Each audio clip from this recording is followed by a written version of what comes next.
Joining me now is attorney T. Greg Doucette, who describes himself on his Twitter as an ex-computer scientist, now criminal defense and First Amendment attorney in North Carolina and Texas, host of the F 'em All podcast, dog lover, and a hashtag Never Trump conservative.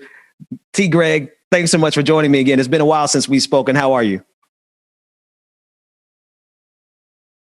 Wow. Wow. It's been a fast 5 years. Prior to those 5 years, it was in a totally different world. We're at the end of Barack Obama's term, and we were talking politics then. And I brought you on because you're conservative or do you even consider yourself conservative anymore? How do you identify now? Y'all gonna put me on the spot, man. Philosophically, yes. I would say I'm still conservative. You know, one of the ways I explain it to people is that if you put political philosophy on a spectrum, things the government must do, should do, can do, should not do, must not do, I'm going to have more stuff in the must not and should not side, fewer things on the must and should side, and then a whole bunch of stuff in the middle that, you know, I'll leave to the folks in politics to decide whether they want to do it or not. So I'd say I'm still a conservative. I'm not a Republican. I left after Trump got elected in November because I knew it was going to be a mess. I didn't realize it was going to be as bad of a mess with 500,000 Americans dead from a pandemic and the economy being what it is and everything else. But yeah, I still think I'm a conservative, but I'm just definitely not a Republican anymore. But I don't even know how that works, man. When conservatives, okay, I'm not going to put you on the spot. I'm going to put your work on the spot because you do a lot of great work in the areas that I'm interested in, right? In the areas that are important to a lot of progressives. We can just go back recently to the George Floyd protests. You started an entire library cataloging police violence in Black communities, brown communities, and just all communities. Talk about that library because it really became a pivotal component in fighting against the police brutality that was happening during that summer. Man, it started as an accident, truthfully. Like, you know, I've been on this hobby horse about police brutality and misconduct for years. You know, I've been sharing stuff on Facebook for years, been sharing stuff on Twitter for years. You and I met because of that case back in 2016, where that Black teenager had been charged with reckless driving for doing donuts in the street when the street wasn't wide enough to do donuts in. You know, that was my initial brush with Twitter fame. And throughout all these years, anytime I ever share a video or a story about police doing something wrong, you know, and I do it a lot. My entire podcast every week is like 20 stories of police misconduct from around the country. We've been doing that for 4 years now. Someone comes in and will say, oh, it's just a few bad apples, or, oh, they had it coming, or, oh, if they had just complied, everything would be fine. And that's not true. That is not true at all. So when the protests started, you know, the folks that were watching those first few days, that last week in May, saw a lot of really wild stuff. And my thinking was, let me just take 10 of these videos. You know, there was a video where they're shooting someone at point blank range with a rubber bullet. There's another one where they're actually taking aim at a broadcaster on camera as she's broadcasting live. There's one in Utah where the SWAT team rolls up and first thing they do is push an old man with a cane to the ground because he's Antifa supposedly or something like that. You know, and I put those 10 videos together, posted it on Facebook and said, come at me. You want to tell me that this is just one bad apple? You got 10 bad apples now. Explain this. Right. So to keep that same energy on Twitter, I took those same 10 and I put it into a thread. And my expectation was that was going to be it. You know, we were going to talk about those 10 and call it a day. But so much stuff kept popping off that people started sending me videos. And so I'd put them in. I was like, okay, I had 10, here's the next 5. And then it became the next 25. And then by like a week in, I had thousands of direct messages on Twitter with everyone's like, did you see this? Did you see this? Have you got this one already? And it just turned into this, I don't know what you would call it, man. It's almost a nightmare. Like I log into Twitter every morning and there's nothing but hundreds upon hundreds of new videos of police brutality all over the country.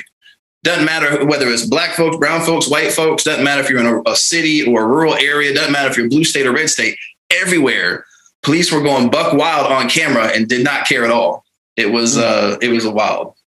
So it's interesting. I know even for the audience that's watching or listening to hear a white conservative talking about police brutality and being at the forefront, at least for his audience, when it comes to discussing those stories and posting those videos. I know that your counterparts, your friends within the Republican community probably were telling you not to. They had to be, right? What was that like? Did you get any pushback from the Republicans? So that's the crazy part. It depends. It really does. So I don't know if any of y'all know Irving Kristol. He's the father of Bill Kristol, big time political pundit. One of the things he used to say is that in America, you had two types of conservatives. You had ones who are anti-state and you had ones who are anti-left. The only things they care about is the opposite of whatever the Democrats are for. You know, I've always been part of the anti-state side. So when you look at police misconduct, the fact is police are government employees. They're government agents. They are paid with your money to protect and serve. And when they're abusing that, you know, that's the type of anti-government, anti-state stuff that I've always been about. So I did get some pushback. Absolutely. I've got some folks that, you know, I used to talk to as far as like political stuff that are very much nothing an officer can do is wrong.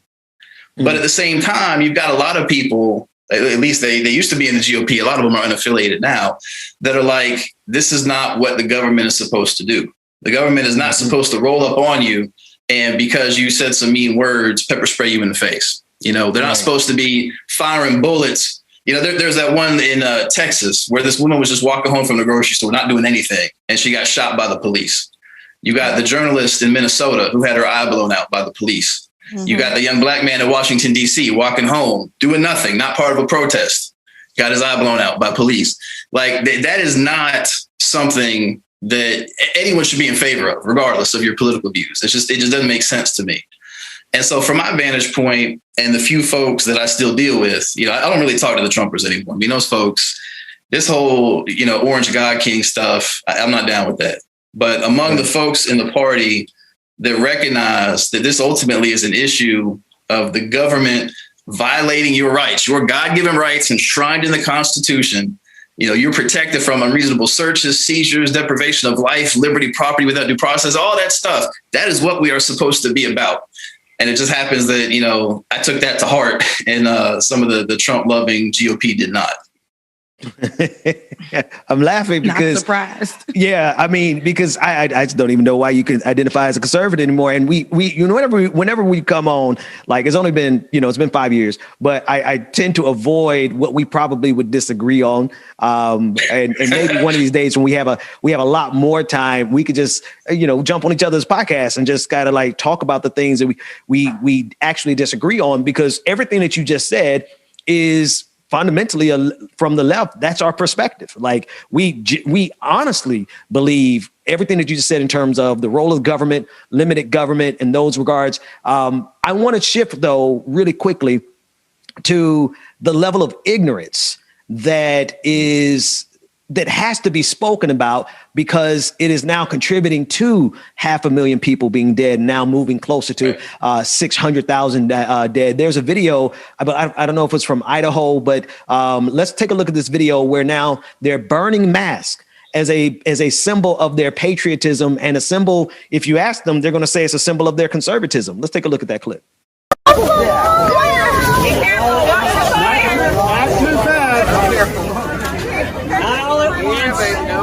Hold on a little bit. Fire out.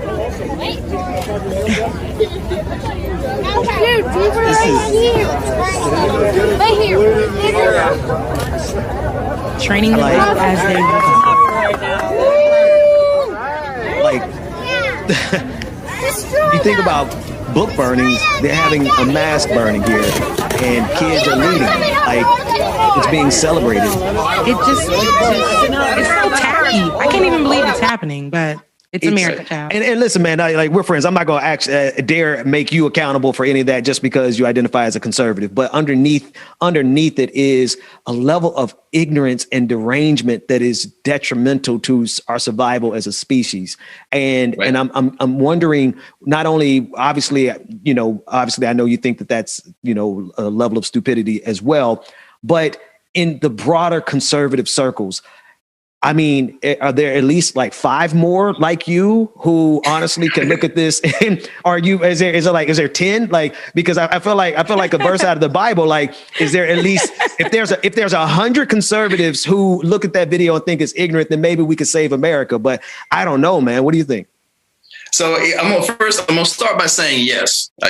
Yes, there are other people like me out there. They exist. There's some of them I chat with by email about trying to figure out what the step is going forward, whether you start a new party or try and save the GOP or whatever. But I'm gonna push back ever so slightly, just a little bit, because let's remember a lot of anti-science nonsense percolates on the left too. Anti-vaccination stuff, the whole use of these healing stones and stuff like that. So now look, I'm not going to lie to you. GOP is worse ignorance is bipartisan. I give you that. Right. So I'll stipulate the Republican Party is worse right now. But I think part of why that is a lot of Republican politicians are spineless. They're cowards. Mm-hmm. They're not willing to tell the truth to their constituents. Mm-hmm. If they were honest about the severity of the pandemic, you would not have 500,000 people dead. If Donald Trump said, look, this is going to be bad. This is going to be as bad as the Spanish flu, potentially worse. Wear a mask to stop it from happening. You would not have had things get as bad as they did. But the man was running for re-election. He was not willing to speak truth because he's afraid that it was going to cost him the election because he's a moron. You look at people like Cuomo, for all the scandals he's in right now, he saw a tremendous bump in his popularity because at the beginning of the pandemic, all he did was go on TV and say, it's bad. This is how bad it is. Have some graphs of how bad it is. Gavin Newsom in California, he's on the verge of getting recalled. But the fact is he had a tremendous boost in his popularity when he started doing the same thing when this started. Any politician who is competent, who has just certain basic understandings of politics and how to govern, could have turned this into a tremendous boost to their popularity. Had Donald Trump said this is going to be severe, wear a mask, he would have gotten reelected. Guarantee you, he would have beaten Joe Biden and he would be president right now. But it's because he's a moron and the people in Congress backing him up are morons. They are terrified that they're going to get primaried. Being in office is the only thing they care about. That's ultimately the problem. If you have people in Congress who are like, you want to primary me and vote me out? Fine. But I'm going to tell you what it is, like it or not. We wouldn't have had this problem. And so you look at, that mass burning, that's stupid because it's not just, hurting the combat of the disease. It's polluting, it's littering. It's a waste of perfectly good masks. I mean, you could have given them to anybody. You could have sold them joints on eBay if you wanted to. It reminds me, like, I can't remember what it was, what Keurig did to get in trouble. But when there was this whole spate of Sean Hannity viewers throwing their Keurigs out the window, like, you spent the money to buy the Keurig and now you're destroying it. Like, what purpose does that serve? That's just stupid. Yeah, hey, it's really dumb. What's wrong with our healing stones over here on the left? Like, we can't. Look, and I'm Haitian, so there's other things that I've done. No, I'm just kidding. But people should all of the science. On both sides, I will agree with you that there is stupidity, there is ignorance, and there's misinformation being passed around. Right? I just gotta highlight it a little bit more on the right, on the conservative side. But you're right. I can agree with you with that 100%. So I want to circle back to that conversation that we had just for me, for an education purpose. What is now, because there is a space where we can separate. You said it, not me. We can separate conservatives from Republicans. Could you explain that a little bit more to me? I mean, you're really looking at people who you got to decide, is the issue the tribe? Is that more important? I'm a Republican before everything else. Yeah. Or is the issue the stuff that we pretend the Republican Party used to be about? The people that are going to be honest with you will tell you the Republican Party of today, none of the things they claim to believe, they haven't held any of it. You had a tax cut that exploded the deficit. It used to be fiscal responsibility was a thing. This whole notion of personal responsibility. Well, part of that is staying home if you can, wearing a mask when you're out in public to take care of your fellow man. You look at the whole concept of dignity of life. We're all made in God's image. We should all be, treated as special from birth.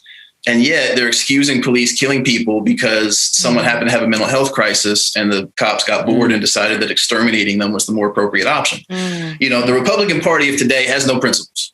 It is exclusively an anti-left party. They are in favor of whatever the Democrats are against, and vice versa. You know, you look I don't know if y'all saw the interview with Oprah with Meghan Markle and Prince what's his name. You know, you have Republicans defending the British monarchy. These are patriots in air quotes, you know, and they're defending the things that we rebelled against in 1776. Like, there's no coherence to anything that the Republican Party stands for today. I stipulate to that. But if you look at the people who actually care about the philosophical stuff, they care about good government, they care about personal responsibility, that sort of thing, those folks exist. Now, whether they're going to become Democrats, I doubt it, but they might. Some will. You know, most of them are just going to be, you know, kind of unaffiliated, stuck in the wilderness, trying to figure out what happens next. And, you know, I don't know what's going to happen with them in the future. I asked you this. I asked you a question like this 5 years ago, and it's coming back to me. I'm going to ask you again. Do you think you could run as a Republican in your state and win at any level, whether it be state rep, state senator, or congressman? Hell no, no chance. So like when I ran in 2016, you know, it was, I live in a very Democratic district. So even when I ran, I knew I was going to lose. But if you look at the partisan lean of the district, it was a D plus 36 district. So in a normal year, a Democrat should win by 36 points. My opponent won by 31. So we at least picked up a 5% margin. I got more votes than any Republican who would ever run from my seat. I outperformed Donald Trump. I outperformed Pat McCrory, the guy running for governor. You know, I'm in this low-level state legislative seat, and I'm doing better than the people with all the money. Obviously, I had some kind of something that appealed to crossover people. I don't know if it's my personality, my platform. I don't know. I couldn't tell you. But now, I'd never even make it past the primary. There's no chance. The fact that back in 2016, I got told that if I did not support Donald Trump, I could not expect any support from the state party. Wow. My response was, well, I guess I'm not going to have any support from the state party because Donald Trump is unfit to be president of the United States. I stand by that. Would it have been nice to win? Absolutely. I would love to be in the legislature trying to fix stuff. But the fact is, I got to be able to sleep at night. Yeah. And everything I said back in 2016 was absolutely true. Because you look at the past 4 years, and like I said, I knew it was going to be bad. I didn't know it was going to be this bad. Right. So everything I said, everyone's like, oh, you're being hysterical. There's no way it's going to be that bad. It was worse. It was absolutely worse. So no, I could not run as a Republican. The problem is that I couldn't run as a Democrat either, because even though, you know, they love the justice reform stuff that I'm talking, I'm going to say only some of them love the justice reform stuff, by the way. The love of police brutality is strongly bipartisan. Yeah. But even if they bought that, when I say stuff like, are we sure the government should be doing X? I don't know what X is, but they pick any X. I was waiting for X. I was like, what's X going to be? I'm like, you can pick a thing. Like, there's stuff that the state government could probably do that the federal government absolutely should not, and vice versa. But pick any given topic. If it's something that you even question whether or not the government should do it, I get so much hate on Twitter from those folks. You know, every month I do an Ask Me Anything thread. And anything where I even hint that maybe the government is not the appropriate way to do this, people flip out. Let me give you an example. I'm going to give you an example right in the justice reform area. One of the insurrectionists who got arrested for raiding the Capitol on January 6th happens to be a trans person. And they were stripped naked and held in isolation in jail because they had an untreated arm wound and they were going on a hunger strike to try and get attention for, you know, getting medical care. Well, in prisons, when you go on a hunger strike, the first thing they're going to do is put you on suicide watch. And when you're on suicide watch, they put you in isolation. So this person was stripped nude, held in isolation where the guards could just walk by and stare at their naked body whenever they wanted. That type of stuff is inhumane. But when I pointed out on Twitter that is not how our prisons should operate, that is not how the government should keep people who've not been yet convicted of anything, I had a whole bunch of Democrats saying, no, screw those people. Those are insurrectionists and Trumpers. They get what they deserve. You know, when you said it, I hate to say it, but that's how I felt when you said it. That's not how I felt. I do see what you're saying. It is inhumane, and that shouldn't be happening. And that is a systemic thing, and we have to stop it at the root. We got to make sure it's not happening to anyone. So let me jump in here only for the sake of time, because we have one more guest coming up that we absolutely have to get to. Greg, the next time we come on, I want us to only focus on what you and I disagree on, right? Okay. Because I feel like it's that. I think that'll be. You sure you want to do that? No, yeah, because it's not often you run into a good faith conservative. So I like if we got a good faith conservative in T. Greg Doucette, I want us to have a good faith conversation on things, because actually I agree with you on the inhumane treatment of that particular prisoner. Like I mean, I guess I could say detainee the way America works. But T. Greg Doucette, tell the people where they could find your work and how they should get up with you. So primary thing is on Twitter. It's at Greg_Doucette, GREG_DOUCETTE. You'll see the police brutality mega thread pinned to the tweet. You know you got the right guy. I am not the Canadian bodybuilder Greg Doucette. He's super famous on YouTube. That is not me. That's why you got to put in T. Greg Doucette. That's what happened when I Googled him. I'm like, who is this? This is Addison. Yo, you see a guy like, doing muscle poses and everything else. That is not me at all. Gotcha. Duly noted. We got to get you back here sometime. Good. It can't be another 5 years before we have you back, man. Thanks so much for joining us.